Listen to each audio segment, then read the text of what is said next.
Morning guys.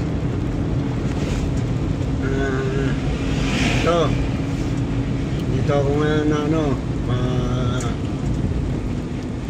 bibiyahe ako ngayon papuntang Abulog.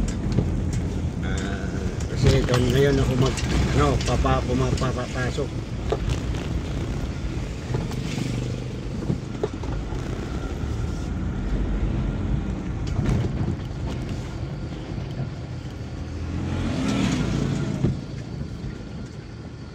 Sa Abulog ako ngayon papasok.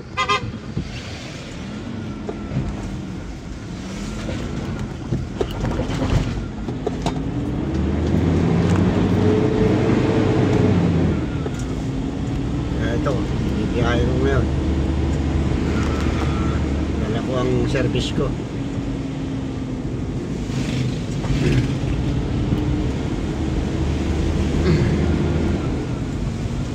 Sa Bulayan kami nakadestino, kaya nga lang yung dump truck ko binaba ko kahapon, dinala ko sa Abulog. Kaya doon ako ngayon sa Abulog ngayon. Kasi wala kang biyahe doon sa Bulayan ngayon kasi malakas nga ulan, hindi pwede magbiyahe. So madulas nga yung kalsada, lalo na hindi naman simentado pa yung dinadaanan namin doon, rough road. Pagbibiyahe, pagkahakot ng buhangin sa graba, pag backfill, kaya hindi kami pwede ngayon doon. Kaya sabi ng amo namin, babaan niyo muna yung mga truck nyo. Kaya binaba ko yung dump truck ko kahapon. Tapos itong service ko, pinadrive ko na lang muna sa iba papunta ng Abulog, kasi yun ang sinakyan ko pabalik ulit sa sa Matagisi.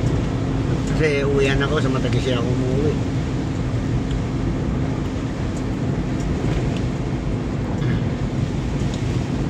Kumusta kayong lahat guys? Sa nga pala, maraming salamat sa mga lawang sawang sumusubaybay sa aking mga video. Thank you. Bye bye. See you next video.